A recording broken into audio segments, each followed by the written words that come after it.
You guys, I'm into this sweet new band called Right Fighters today on the Manspace.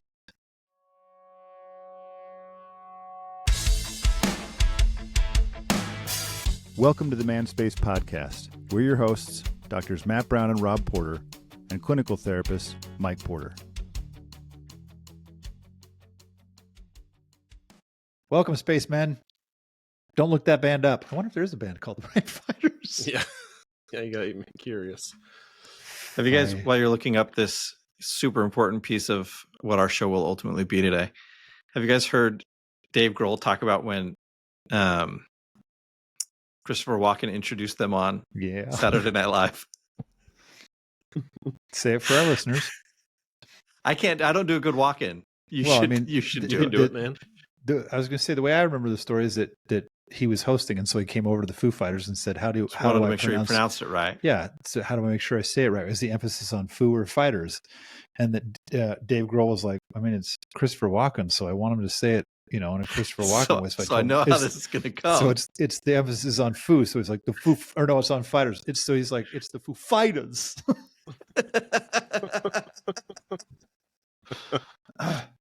There is no such thing as the Right Fighters. There's a bunch of articles on right fighting, but no there bands. Is. There's a band called the Right Fighters? No. I said there is a bunch of articles. I typed and they call it right fighting? Yeah. Yeah. This is the band name. The Right Fighters is likely confusion with the popular rock band, the Foo Fighters.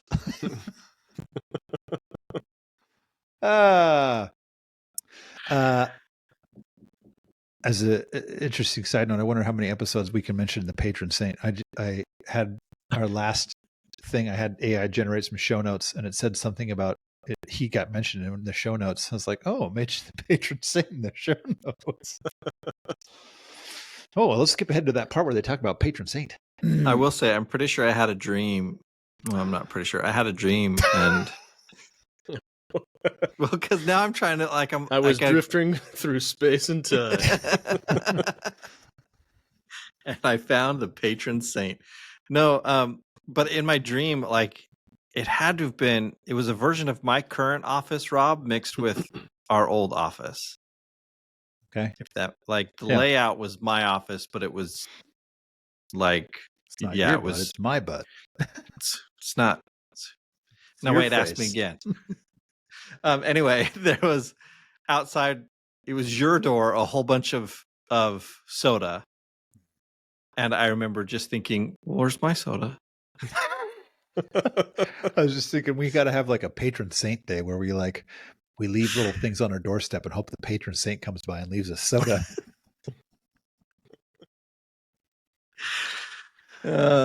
We can interview the patron saint if we ever want to. I think he offered to substitute host one day if you were out, Rob. He's like, finally, the show will go in a good direction. I like the idea when you were talking about all the soda expenditures. I don't think soda prices have changed much, but I just went to Torchy's. Dude, double the price for a taco now. Oh yeah, like $6.50 a taco. Shut up. Yeah, didn't it used to be $3 something? Yeah, I don't know. The expensive tacos I think were like $4.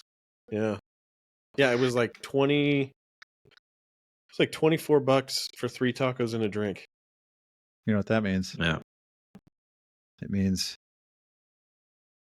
Torchy's has probably begun its descent. Well, good news. They already closed the Kansas City location. Oh, really? Which was like 30-something minutes from my house, so it's not like I went there that often anyway. But there was 3. There was one in Kansas City. There's one down in Overland Park, which is almost 30 minutes south of Kansas City, 20 minutes south of Kansas City, maybe. And then I can't remember where the third one was, and they closed the other 2 and left the Overland Park one. I was like, well, never going there now. My favorite place, though, the taco stand. Rob's eating there. It's good. They have stayed strong. That mushroom thing that I had was still delicious. Yeah. That you had, I guess, that I ate some of. I don't know. It was awesome. I was going to say, except it was mushrooms. Dude, I love mushrooms. Keep your mouth shut. They're good. They're so slimy. You're slimy. Oh, you didn't even see it coming. All right, Philly's Karen. Oh my gosh. Here's what I wonder about this. So anyone who has not seen this, you can go look this up. There was a baseball game against the Phillies and Marlins. It was in Florida, correct? Yeah. Yeah. Because so it was it a home run or a foul? Home run. And this guy runs over to go get the ball, as well as like three other people. It's what you see anytime you see somebody hit a home run. There's like pandemonium around the ball. Yeah. So this guy happens to get there, and he grabs it and then runs back to his kid and gives it to his kid. And this lady whose was birthday it was. I didn't know it was his birthday. Yeah. And then this lady who was also trying to get the ball chases him down, and it freaks him out. He like jumps because he doesn't see her, and he kind of does like this. He puts his fist like up. And she clearly is like yelling at him right from the and she's yelling. Apparently, it's like, "That's my ball. Give me my ball." Yeah. And she's just yelling, and so finally he opens the kid's glove up and gives her the ball and like kind of like shoos her off with his hand and sits down. And everyone, like everything I saw was like, this lady's going to regret this. She has already been made into Gollum within like 20 minutes of that happening. So yes. Precious. Well, so here's I have a couple of thoughts. One, the guy has gone and said, he's like, no, don't, just leave the woman alone. Yeah. He's like, stop trying to do it. And so far, the people on the internet have wrongly identified two different women. Oh, don't do that. Who have gotten like tons of hate and whatever. Like they think they found her, this is her contacting. Yeah. And the one lady's like like her response was pretty cool. She's like, no, it's not me. She goes, I wish I was that skinny. And she goes, but I'm a Red Sox fan. So she's like, it definitely wasn't me. Yeah. And then the other one was like some employee for a school district.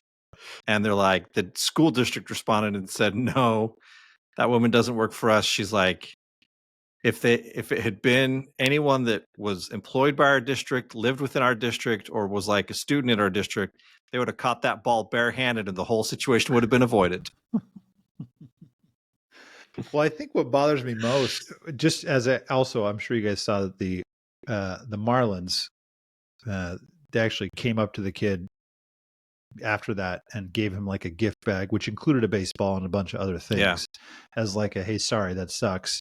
Here's our gift to you, which makes you feel like I should be a Marlins fan. The guy Did you see everything else that happened too?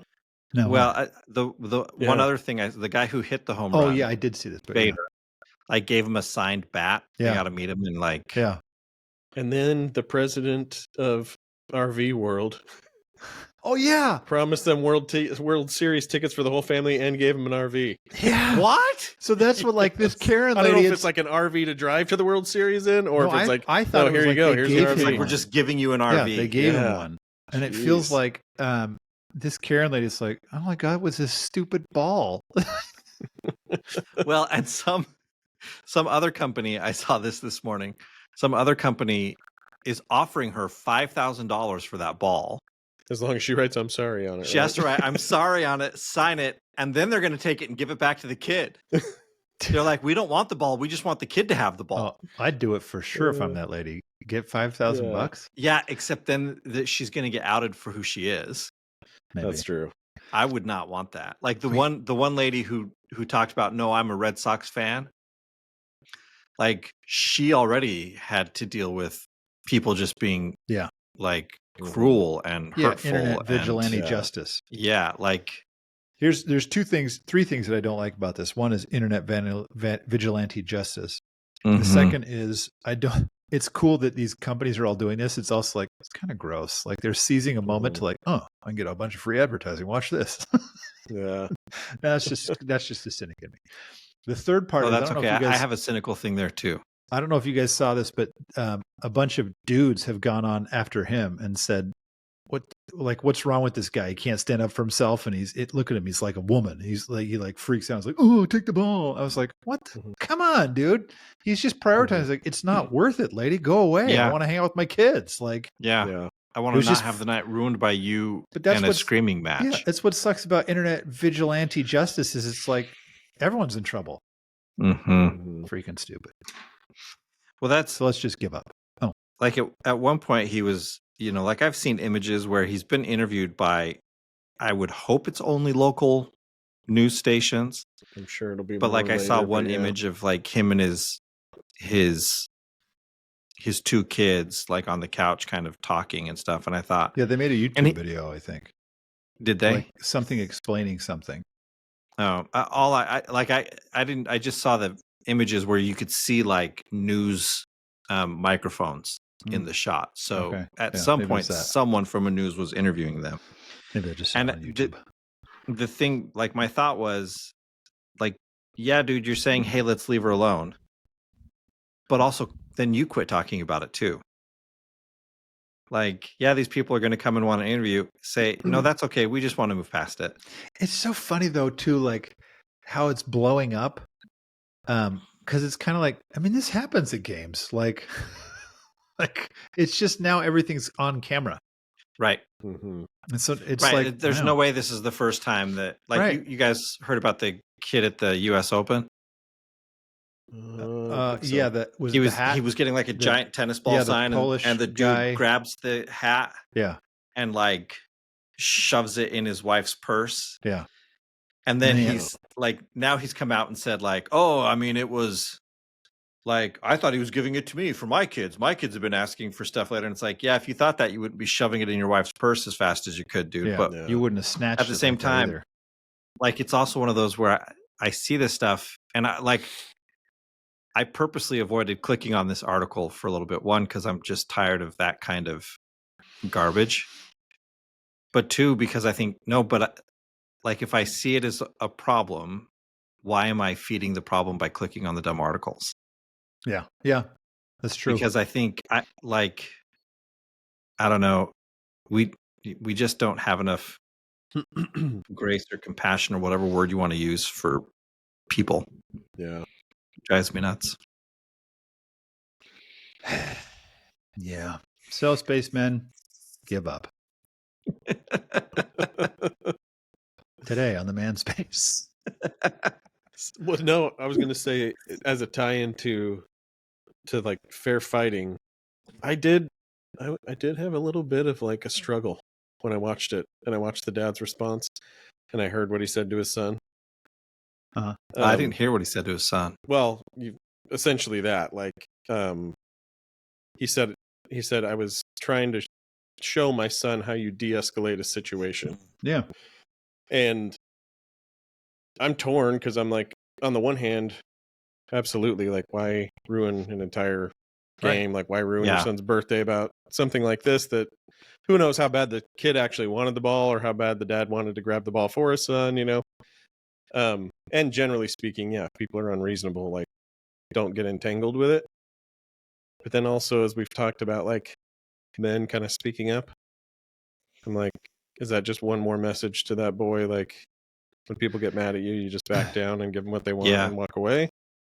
And so I just had a mixed reaction to the whole thing. Yeah, it's tricky. It's just complicated. Because I know me, I would have felt like this lady is not going to let this go, and I'd rather enjoy my game.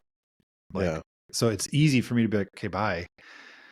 Yeah, like as an outcome. Yeah, 100%. Right. I guess I'm thinking more like. No, I agree with you. Like, message. What message do I teach, and how do I teach it? How do I stand my ground without like going at her and reaching her level? And and that's like, it's, to me, a lot of it would depend on what he's saying to her as he's taking the ball back from his kid and giving it to her. Like, if he's saying something along the lines of like, hey, look, lady, like, if it's, if this ball is that important to you, okay, like, it's not worth ruining my family's night for this, so here's the ball. But if he is just kind of like, I don't know, I think a lot of it will depend on how he interacted with her, which obviously nothing, like, there's no audio of it. It's just what he says he did. But it is a interesting segue into today's topic of fighting fair, or Right, fighting, except that's not actually fighting fair. So don't write fight. Don't write fight. Who coined that? So this is something that somebody actually asked a question of us on the for a topic was, I mean, this could actually be two things. So we'll just maybe stick. Well, I don't know. You guys tell me. I was going to say it was kind of like, what do you do if you're kind of stuck in these fighting cycles? And I don't know if this was a second topic or a subcategory, like if the other person's not fighting fair. Out of curiosity, because when someone says it, I feel like, oh, you got to define that for me. What does that mean, not fighting fair? Like, how would you guys quantify, if that's the right word to say, or qualify not fighting fair? Do you remember when we No. did an episode on this specifically with the list? With the list? There is like a list of like fair fighting rules. Oh. And I think that, you know, for a lot of situations, calling it fair fighting is actually whatever, you know, people get the idea. But I also think like when you introduce the word fair, you introduce the idea of justice, then you're right back to right. Yeah. And then like who gets to decide what's fair? And like that's like the little kid argument all the time is it's not fair, right? And then there's always the parent like, well, stuff's not fair sometimes. So like I think that's what I say to my wife all the time. Look, babe, stuff's not fair. Get over it. I was born a man. What do you want from me? And then go ahead. I think that we've talked about this before, but I think the idea of like, well, what works is probably a better framework. Like what actually gets us talking fighting about effectively. What gets us talking about the real issue and what like gets us closer to resolving and repairing. So obvious outliers to that are like projection and name calling, right? And just like completely belittling somebody, not letting somebody else talk, right?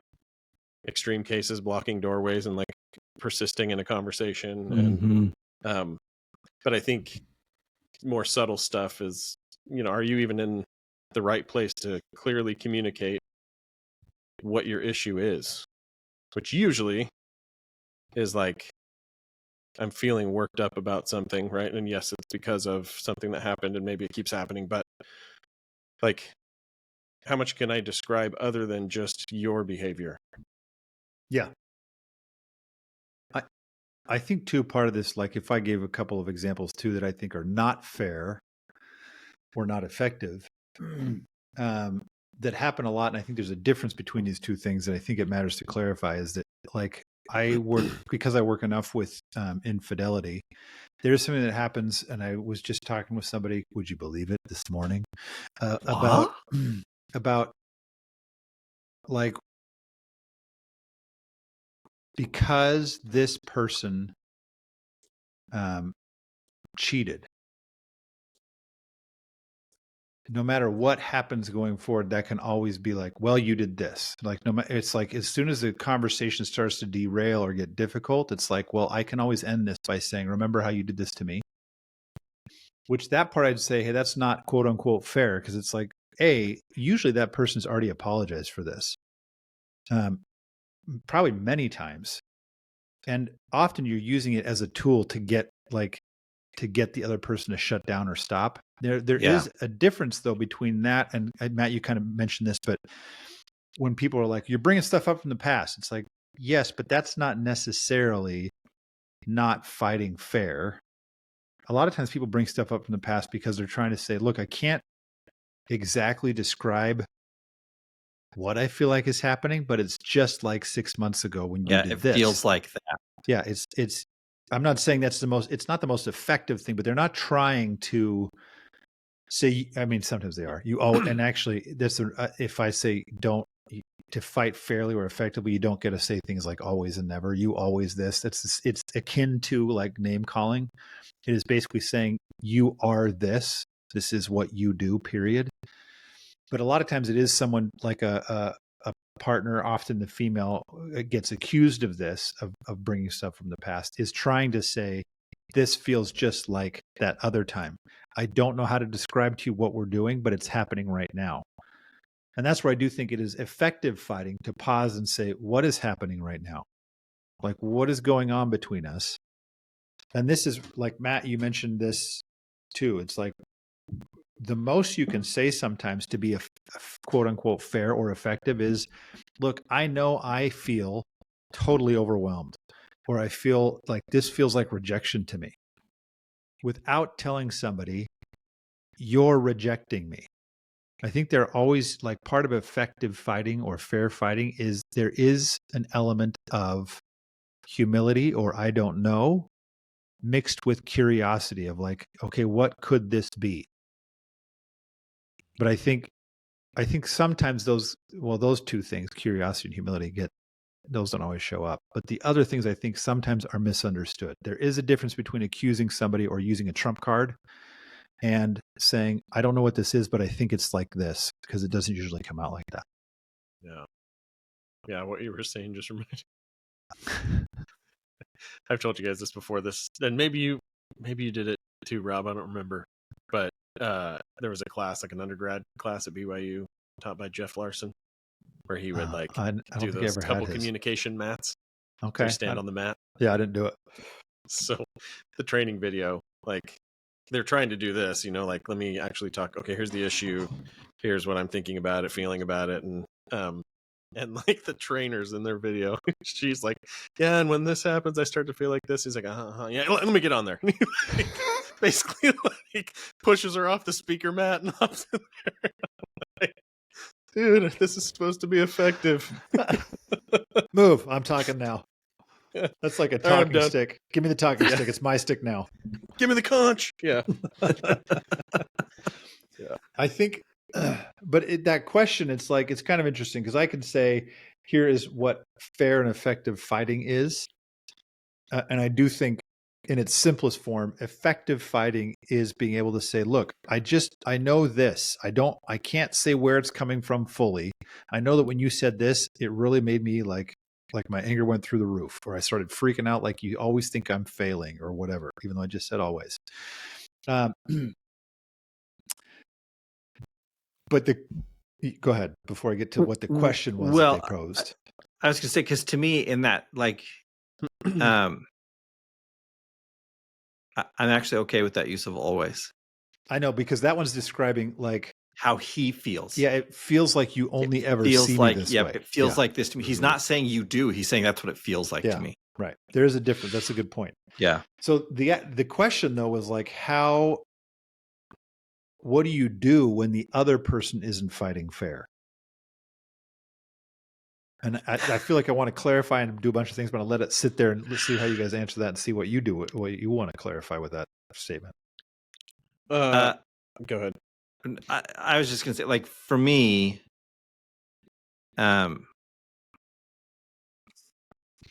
sometimes, depending on how long I've been working with sometimes I'll let it play out. Because I want to see, what does this look like? Because often when they're just describing it, we're not actually seeing what's actually happening. We're just getting their like filtered version because they're in the office. And so sometimes I'll let it play out because I want to see what it looks like, and I want to see how they interact with it and resolve it. Whether it's a couple that I'm just starting to see, or a couple where I'm like, yeah, we've talked over and over again about how to manage this situation, so I want to see if you guys manage it without me getting involved. But some of it, I like. Nope, I lost it.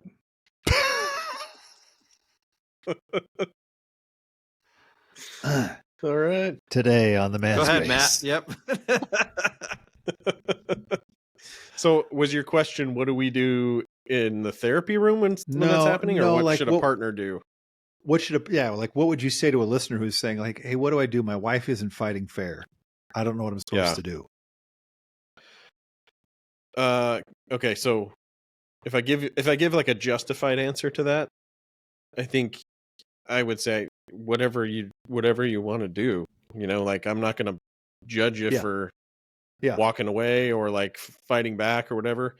If we're talking about what works, right? I think like I try to help people like just focus on, give this like 3 attempts. If somebody's not, not coming at you the right way, like see if you can ground yourself enough to give 3 solid attempts of like, hey, stop. Like, I am trying to understand and connect with you, and I'm not going to keep going like this. So, like, can we get on the same page, right? Same thing happens again, right? I do it again, same thing happens. Yeah, if you've gone 3 rounds and it's not changing, then walk away, right? Like, do not continue that conversation. Come back to it later.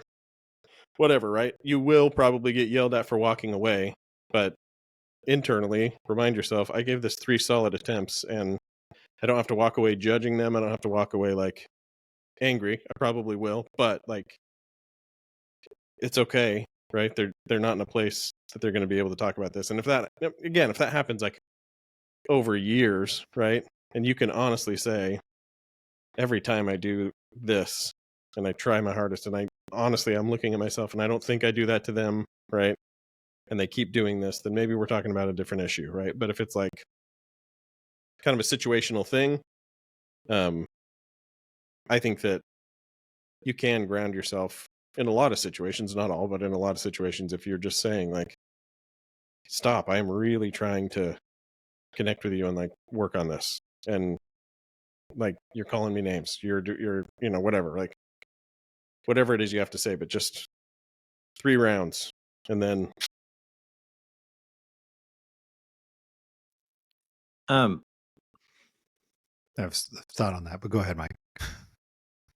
I was going to say, from mine is shifting to a different thing. So if you want to comment on Matt's, go ahead. I just wanted to, like, in my head, I think, and this is, I guess, just my caveat that you can take or leave. It's like, I get that too, of saying, okay, let's take a break from this.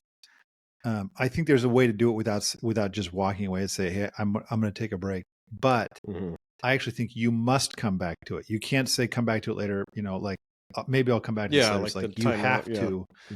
You have to, or it becomes really ineffective. So know that if you're going to walk away to go cool down, or give her a chance to cool down, or whatever, you must come back to this, and don't wait for them. You need to come back when you're both in a different spot and say, "Hey, can we talk about that again? That wasn't working for me. I really wanted to connect, but I couldn't get there." But then, go ahead, Mike. No, just as like I remember going back to one of the first. Something you told me when I very first started doing therapy, Rob, which this couple was having conflict, and I spent, like, we ended up, I spent like half a session validating them. And I thought we had finally gotten them to a place where we could, like, move on to the next thing. And they came back in the next session and they were right back in it. And I remember talking with you and just being like, oh my gosh, dude, I'm so irritated. And you said, yeah, you didn't validate it enough. And I'm like, I spent like half a session on it. And you're like, it doesn't matter if it's coming back up. They don't think you get it yet. And so they're going to keep driving it until you get it. And so often with couples, when I see it, and if someone were to come say, hey, what would I do? Which is, I mean, this really is probably just a slightly different approach to what Matt is saying. But like, I'll generally encourage them to just say, like, you're watching her, you're hearing these things. Try to put yourself in their shoes. Like, why is this what she's feeling right now? What does this situation look like from her point of view? Which is not an easy thing to do. Like, it's the problem with validating in general, is it requires putting your own stuff aside so that you can have this other conversation. And it often feels like giving up, which it's not, but feels that way. But there are times I'll encourage that, of like, what do you think this feels like to her or to him, as the case may be? Yeah, I will advocate, though, for the person who's going to object to this. Because, like, yeah, I do think it's fair to say that, like, validation, as, and understanding and all of that, and curiosity, still, is like the best pathway Yeah. to breaking through this. But But I think like the difference of that approach over the last 10 years, let's say, and like the exponential increase that everybody is getting to like validation for a very rigid position on relational issues like social media and everything. I think sometimes there is a bit of there's more of a wall, right? There's more of a like I'm not coming to you with my wall down seeking to be understood. I'm wanting you to suffer a bit trying to understand me. And I'm more in a position of thinking, until you prove yourself to me, I won't bring that wall down and tell you, right? And so I don't think every situation is that way, but I think there are a lot of people who would say that's my situation, right? And I'm kind of done being tested, right? Yeah. And so I think there is, when I say like walk away, I think it's more like if it's clear that like the person you're talking to doesn't possess the vulnerability or a strong enough desire to be understood, then that's not good for you to continue to bang your head up against a wall, right? And that doesn't mean like run away, bail. Right. It just means like recognize a bit like you might have to speak differently about what's going on, right? Yeah. You might have to say, I want to understand you, but I don't know if you're actually going to show me your wound or not, right? I think you're showing me all the symptoms and everything that's like between the two of us, but I don't know if you are going to be able to. I'm ready. Like I want to hear about it, but I don't know if we're there. Does that make sense? Yeah. I think to me, like as you were describing it, I thought, oh yeah, I've sat across from couples, and can even think of some of my own like personal arguments where once I was honest, I was like, oh yeah, I just wanted to be right. Which is the whole idea of the, right fighting. Mm-hmm. You're not actually fighting about the thing, you're fighting about some detail, something where you just want to be able to say, well, but I'm right. And I'll often watch, like couples, it's where they go because it feels more concrete to them, where they'll slide into, well, we're going to argue like it's this, and this is the detail that they'll like hyper fixate on because they just want to be right. And I think, yeah, I can think of times when I've sat across from couples and the impression I get from one of them is, oh, you just want to be right. Mm-hmm. You just want the other person to say, you know what, you're right. I shouldn't have done this thing. Which gets tricky. Like I've told lots of clients, like if you don't feel like you're wrong, don't apologize for it. Mm-hmm. Like you have to understand what you're apologizing for. Don't apologize just to try to make the situation go away. That's going to get you nowhere. Mm-hmm. Well, and I mean, it's kind of funny actually when you talk about, and I want to kind of jump off both those things because at first this, you just want to be right. I think whenever this is what I've done, at least as a therapist, to think is that they just want, like, why do they want to be right though? It's not because it's like, I'm right, I'm better than you. It's because it's like, oh, if I'm right and you finally acknowledge it, then that's the validation piece. Like, I just need to know that you recognize how crappy this was for me. Not necessarily how crappy you are, even though that's what's coming out. And so even somebody to me that's saying, if they're right fighting, I think, but why? There's got to be some motivation behind why they need to be right. And it usually comes from, if I'm wrong, then I'm wrong again and I suck. And it's a whole bigger picture of things. And it's kind of interesting, Matt, as you're talking about this part, I feel this in my head when you talk about like these almost like 3 strikes and you're out. I think one of my first concerns with this phrase, when someone's not fighting fair, I think, well, who's deciding that? You? Are you deciding? Mm-hmm. She's not fighting fair. I feel like, are you fighting fair? I don't know that. Yeah. And so what I don't want to do is give what could already be the case. It could be like, I'm being calm and rational and she's freaking out. And so I've tried to calm you down and now I'm walking away, and mm-hmm. It's like, no, that's not supposed to be happening. If you listen to what Matt said, it's like, he is saying, I'm genuinely trying to connect with you. And in that context, it's good to say like, hey, can you please stop? Like it feels like you're coming at me and I really just want to understand what this is. That's very different than like, calm down. I'm, like I've given this is chance number 2. You got one more before I walk away, which I think a lot of people will hear that and feel justified. And so I think you're right. I don't, it is a tricky space where sometimes like I've done everything I can to validate you. I don't know what I'm supposed to do. And sometimes people have these emotional responses where you want to validate, and no matter what you do, you can't validate it because there is something they have to figure out on their own. Yeah. The only what I was thinking, and this is kind of similar to what you guys are saying, it's just maybe a different way of saying it, is kind of like Mike with that story. It's like, I do feel like, okay, if we're still getting stuck here and you're coming at me, and especially if you can recognize, like, if you're in a headspace that's, not elevated, and you're like, man, if you're coming at me like this and you don't normally, and I trust that you actually love me, why are you coming? Like, what am I missing? We've talked about this before. Like, that's a phrase I've been using a lot lately. Like, what am I missing? Yeah. There must be something else.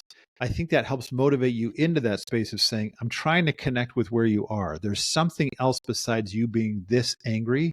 What is it that I'm not getting into? And you have to be willing sometimes, not all the time, although I genuinely believe this, you have to be willing sometimes to let the topic go, at least for now. Because once you push past a certain point, emotion-wise, the topic doesn't matter anymore.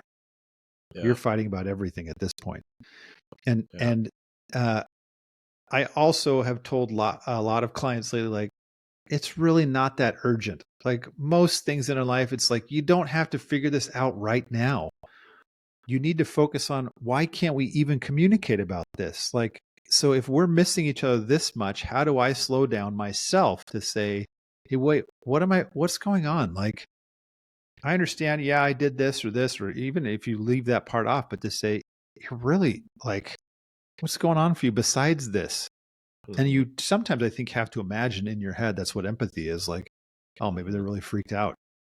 And maybe if I connect in with that, they will feel quote unquote right and feel like, oh, now can we also talk about this part?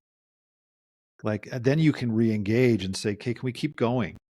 But I think it matters to get to that point first. Like, I had somebody recently that she was saying, I understand, like, I can see that you felt rejected. And she just did a good job describing, like, you felt like this, and this. And then she said, I need to know that, and then she switched into that you're in this with me, and we're going to go forward and this and this. And I said, hey, that first part was great. I don't want you to do the second part yet. I was like, I don't know if he knows that you get it yet. So don't start jumping ahead to like, let's do this. Give some space for him to be like, no, you still don't get it. And I think that's part of, like I said, Matt, I actually think I agree with you.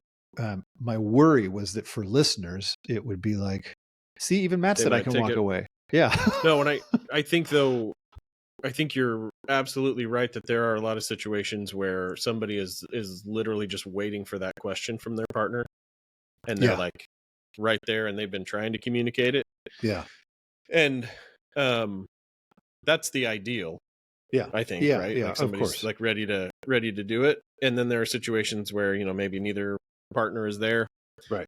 And then I think these are the ones that like the textbook answers don't get at, right? And like, we don't necessarily know how to talk about. These are like those specialized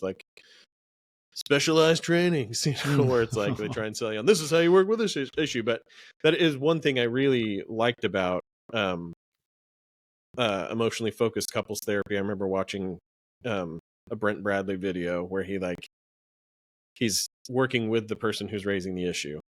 Yeah. And he's labeling like each step that she has to process before she actually gets to the problem. And even there, it's like you still have to get to a place of being able to express your need, right? Mm-hmm. And so it's like, kind of talking about partner's behavior, right? And then like talking about her perception of partner's behavior, processing like meaning making that came from her family of origin that ties onto this issue. And then it's like anger, right? And then fear of exposing her more vulnerable emotions, and then exposing her vulnerable emotions, which is really where the problem starts, right? And then like this attachment injury, and then can you reach to them? And even there, processing the fear of like reaching, and like it's just like this masterfully done. Like if you're the person who's talking to somebody in that state, and you're like arguing about what happened, who did what, you're so far from the issue, right? Right. And I don't think that in stuck situations, simply saying, I really want to know how you feel, breaks through right all of that, right? And so I think that it's super important to emphasize the importance of being a listener who's ready to understand and who knows your partner well enough, you can kind of see through some things. I think sometimes what we don't talk enough about is like, it's kind of like, if I was hurt and I tell you about that, you should listen to me. It's like, whoa, how are we even talking about your hurt, right? Is your hurt even in what you're saying? Or is it behind like all of these layers that until you process it, you're not even really sure what you are feeling, much less feeling ready for somebody else to understand you in that place, right? And I don't want to make this sound way more complicated than it is, but I think there are like situations where you feel stuck for a reason, right? Yeah. There's a lot to unpack, and it's not just, like you said, Rob, it's not like people are fighting because they're just like, I want to go check the notch on our bedpost and say I won that fight, right? Like it's like, I think the bedpost notches are for other things, actually. Yeah, that's a really depressing bragging point. I got 7 on mine, different post. Yeah, but yeah, I just think I just want to speak to anybody who feels like, man, like, am I doing it wrong? You guys are telling me what to do, and I'm doing that, and it's not working. Like sometimes it's packed in there, right? And it takes a while to unpack. And you're right. There are situations like that, that it's like, you know, yes, I'm speaking towards the ideal. I'm also trying to speak towards what I see in my office, where it's like, I'm doing that, and I'm watching somebody and saying, no, you're not. I know you think you are. You are not doing that. So even the question of like, when someone's not fighting fair, I feel like, are you? Right.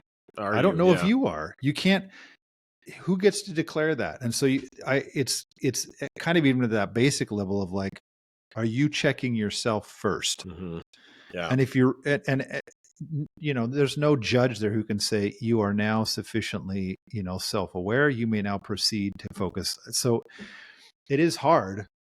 So I think you're right. We're kind of covering multiple things here to say there are situations like this where you're doing all these things, and despite that, it's really at this stuck place. And in those situations, I'd say this is actually probably beyond you. It's probably something that is bigger than you, that this person may need to go get some help with, and you might be able to help, you may not. And then there's some situations where it's like, hey, you know, you could actually pause and say, hey, wait, what am I missing? And that could open some doors. And then there's some situations where it's like, yeah, they're not fighting fair. Neither are you. Did you know you just called her a name? You know, like, and it's like, well, I didn't say it, you know, it's like, but you did this, you know, so that it's multiple levels. And in my brain, everything we talk about here always comes back to, except for the episodes where I say it's women's fault, that you are supposed to like pause first and say, can I make sure that I'm in line with my own integrity, and that I can state honestly, like, hey, this feels uncomfortable to me. Can we talk about this? Like when you've reached that point, it's like, this is uncomfortable, but I'm still engaging and I'm still being honest, and I'm trying to connect with you. And it's not motivated by, you know, contempt or I need to be right or whatever. Then it's like, okay, then you may be in one of these other things. It's so complicated to give a generic answer across. But I think as much as, you know, like spacemen, if you can kind of keep this idea in your head, it's not fair to give a blanket statement, because there may be some people who already have this idea in their head and they sound like I'm telling them to double down again. But I also know there's a lot who don't have this idea in their head of like, okay, what if there's something I'm doing that I could check first? And then be like, because Matt, what you're talking about, that kind of 3 checks before saying I'm going to take a break, which I think is actually really good. It takes a lot of self-control to be able to stay in that place to say, okay, can I check in? And am I still regulating myself? I think that self-regulation always has to happen first. Well, and I do think, like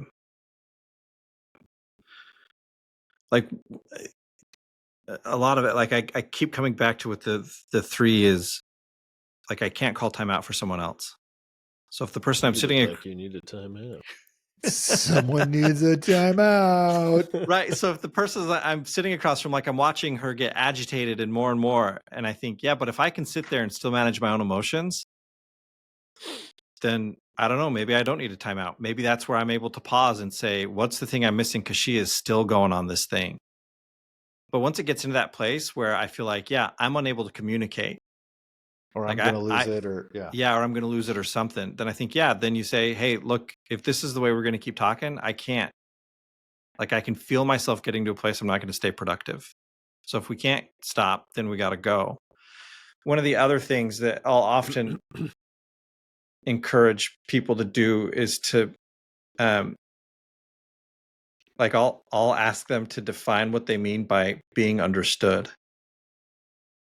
And I'll challenge them, like, are you sure that being understood is not just code for being right? That if I can just explain it the right way, they'll see that I'm correct. And then they'll stop arguing with me and we'll get to do it my way. And the number of people that I've had come back and say, yeah, that's what I was doing. And I think, right, because it really does take honestly looking, like I've done it plenty of times, where if I'm being honest, I was looking for being right. And it took me pausing and saying, oh, to have to get to a different place to be okay with simply being understood. Recognizing that at the end of it, I was still going to be experiencing some discomfort because they weren't going to agree with me. And that was going to be uncomfortable for me. But okay, they don't have to agree with me. They understand my point of view. They just don't agree with it. So there you go. Well, we're out of time. Still giving you all the things you need to be a miracle fighter. And probably right. Because if you can phrase it just right, you'll be right. You'll get them to do whatever you want them to. So then come back next time and catch us on the Manspace. We're trapped and well concealed in secret places. We don't fight fair.